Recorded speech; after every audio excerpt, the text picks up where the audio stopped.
Hey everyone, welcome back. In today's video, I'm going to show you how to make braised chicken. This is a French stewed chicken that is braised in red wine, and it is fall off the bone, tender and juicy, and this was just so perfect for a cold, rainy day. So along the way, I will show you a couple different swaps and methods you can use. If you don't have some of the ingredients on hand, feel free to swap it out for whatever you like or have. So here's the recipe.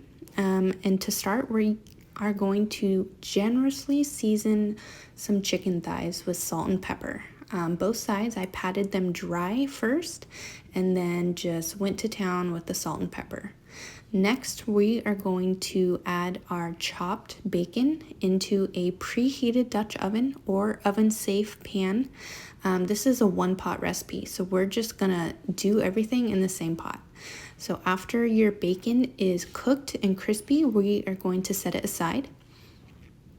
And then we're going to add in our chicken thighs. We're gonna do skin down first. We want that skin to get nice and golden brown and crispy. And this is going to ensure that the chicken stays nice and juicy and tender. And it also is gonna impart a lot of flavor to the end result. So once your chicken is browned, we're not going for fully cooked at this point, just browned. We're gonna set it aside on the same pan with our bacon. And then we're gonna add in our veggies. So we have our carrots and celery, and then we're also gonna add in our garlic and onion. And I apologize, I somehow forgot to film that part. But once our veggies are sauteed for about 2 minutes, we're gonna deglaze with our wine.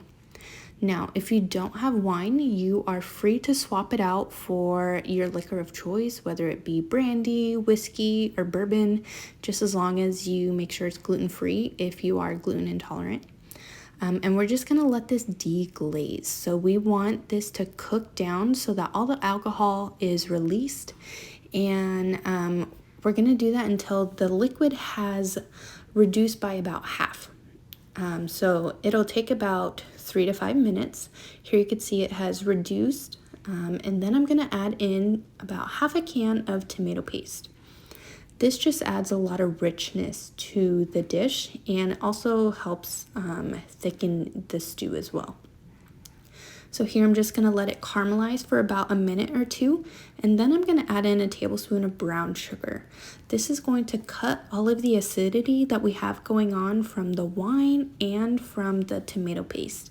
And it's just gonna create a more well-balanced and rounded flavor profile. So next I'm going to salt and pepper. I always like to salt and pepper in layers. And season in layers because it just adds more flavor. And you can really taste the difference in the end result as well. So after we've done that, I'm going to add 2 cups of chicken stock.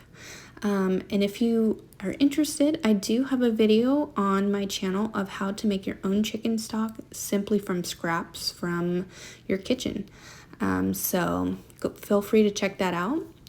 So once our liquids have come back to a low boil, we're going to add our chicken and our bacon back in, and then we're going to give everything a good stir, make sure everything is well incorporated, and then we're going to top with some aromatics. So I'm using fresh thyme and rosemary. You can use whatever you prefer, whatever's your favorite. This is what I have on hand. I cook with thyme and rosemary all the time. Pun not intended. And then I'm going to add some fresh lemon zest. This is just going to brighten it up a bit. And then after, we're going to put the lid on and throw it into the oven at 300 degrees for about 45 to 50 minutes until the chicken is tender. And then after that, we are going to separate the chicken. So we're going to remove the chicken and the sprigs of thyme and rosemary, and we are going to thicken our sauce to make that like thick gravy. So we're going to use a cornstarch slurry, which is part water and part cornstarch. I have a 1/4 cup of water and 2 tablespoons of cornstarch. You want to make sure you mix that very well before pouring into your liquids, because if not, you will have some clumps. So we're going to mix it really good, pour it in, and give it a really good stir. And you can see it start to thicken. And then at that point, your stew's done. You go ahead and add your chicken back in. And we topped this with some creamy mashed potatoes. And I garnished with some more fresh lemon zest and some chopped parsley. And that is it. It was so tender and juicy and just perfect for a rainy day meal. It was so cozy. So try it out. Let me know what you guys think in the comments after you have made this. And don't forget to like and subscribe for more delicious gluten-free content. Hope you guys have a great one. Thanks for watching.